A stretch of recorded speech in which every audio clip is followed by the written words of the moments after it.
Halo semuanya, ada yang baru dan penting banget nih di dunia pendidikan Indonesia. Namanya kokurikuler. Mungkin Anda udah pernah dengar, tapi apa sih sebetulnya itu? Nah, hari ini kita bakal bedah tuntas panduan barunya. Yuk kita lihat bareng-bareng apa dampaknya buat siswa dan sekolah. Coba kita mulai dengan satu pertanyaan besar ini. Gimana kalau sekolah itu fungsinya bukan cuma buat ngejar nilai ujian, tapi benar-benar nyiapin kita buat hidup? Nah, ini dia inti dari semua ini. Kerangka kerja baru ini mencoba menjawab pertanyaan itu dengan fokus yang digeser, bukan lagi soal angka di rapor, tapi soal gimana siswa bisa tumbuh jadi manusia seutuhnya. Oke, biar gampang, ini peta jalan kita hari ini. Kita bakal lihat apa itu belajar di luar buku teks, terus definisi kokurikuler itu sendiri, apa tujuannya, gimana kerangka kerjanya, contoh penerapannya, dan yang paling penting, gimana peran kita semua di sini. Oke, bagian pertama. Kita perlu paham dulu, kenapa sih ini penting? Sederhananya gini, idenya itu adalah untuk menyambungkan apa yang dipelajari di kelas, semua teori itu, dengan apa yang terjadi di dunia nyata. Jadi nggak ngawang-ngawang lagi.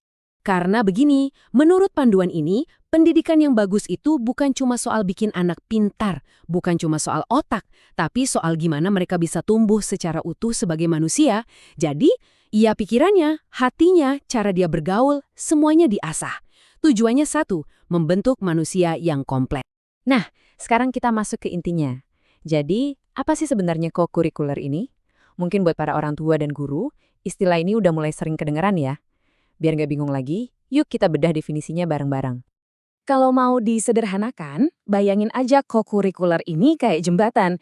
Iya, jembatan yang nyambungin antara teori di kelas sama praktek di dunia nyata. Nah, jembatan inilah yang seringkali putus atau bahkan nggak ada di sistem pendidikan kita yang lama. Biar makin kebayang, coba lihat perbandingannya. Ada intrakurikuler, itu ya pelajaran biasa di kelas, yang formal. Terus ada ekstrakurikuler, kayak basket atau musik, yang sifatnya pilihan sesuai minat. Nah, kokurikuler ini ada di tengah-tengahnya. Dia itu fleksibel, berbasis proyek, dan tujuannya spesifik, memperdalam pelajaran inti yang ada di kelas. Oke, sekarang kita tahu apa itu kokurikuler. Terus buat apa?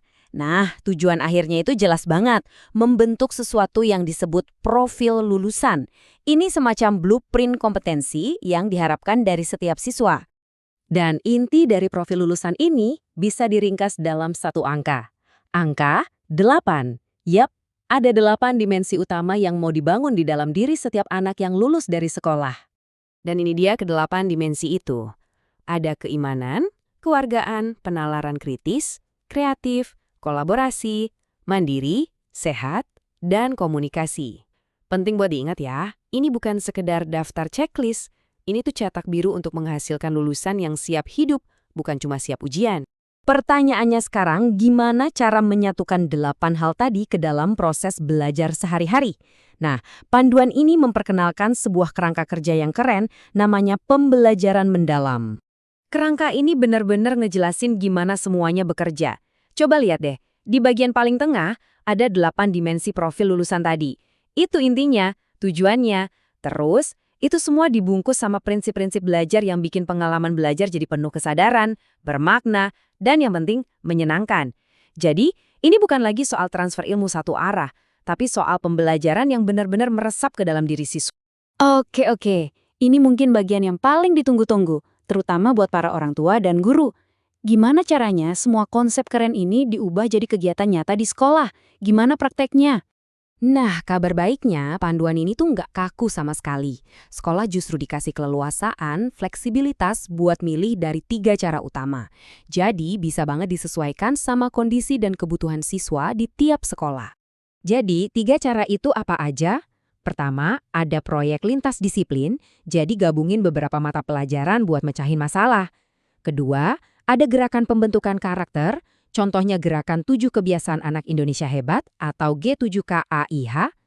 Dan ketiga, kegiatan yang diangkat dari budaya dan kearifan lokal. Fleksibel banget kan? Biar lebih jelas, kita ambil contoh ya. Misalnya, ada proyek lintas disiplin judulnya Lingkunganku Sehat, Aku Kuat. Di sini, siswa bisa belajar sains, matematika, sama bahasa Indonesia sekaligus. Mereka bisa riset soal sampah di lingkungan mereka, hitung datanya, terus bikin poster atau video kampanye. Nah, ini baru namanya belajar yang hidup. Cara lainnya itu lewat pembiasaan. Contohnya gerakan 7 KIH tadi. Ini isinya hal-hal simpel tapi penting. Bangun pagi, ibadah, olahraga, makan sehat, suka belajar, aktif di masyarakat, sampai tidur jangan kemalaman. Tujuannya jelas, membangun karakter dan disiplin lewat kegiatan rutin setiap hari. Tapi ada satu hal yang penting banget buat kita sadarin. Semua ini nggak akan jalan kalau cuma jadi tugas sekolah aja. Nggak bisa. Kunci suksesnya itu ada di kemitraan, kolaborasi antara semua pihak. Nah, dalam panduan ini, kemitraan ini punya nama khusus, Catur Pusat Pendidikan. Artinya ada 4 pusat atau 4 pilar yang sama-sama penting buat menopang pendidikan anak. Siapa aja 4 pilar ini? Ya, yang pertama jelas sekolah, tugasnya merancang kegiatannya. Kedua, keluarga yang jadi contoh di rumah. Ketiga, masyarakat yang jadi laboratorium tempat anak belajar langsung. Dan yang keempat, bahkan media yang bisa bantu sebarin cerita-cerita baik. Keempatnya ini harus nyambung dan saling dukung. Jadi, pada akhirnya pertanyaannya kembali ke kita semua, kan? Gimana kita sebagai komunitas, sebagai orang tua, guru, tetangga, bisa kerja bareng buat mewujudkan ini semua? Karena suksesnya visi besar ini bukan cuma soal kurikulum di atas kertas, tapi soal kerja bareng kita semua. Anggap aja ini undangan terbuka buat kita semua untuk ikut ngebangun masa depan pendidikan yang lebih baik buat anak-anak kita.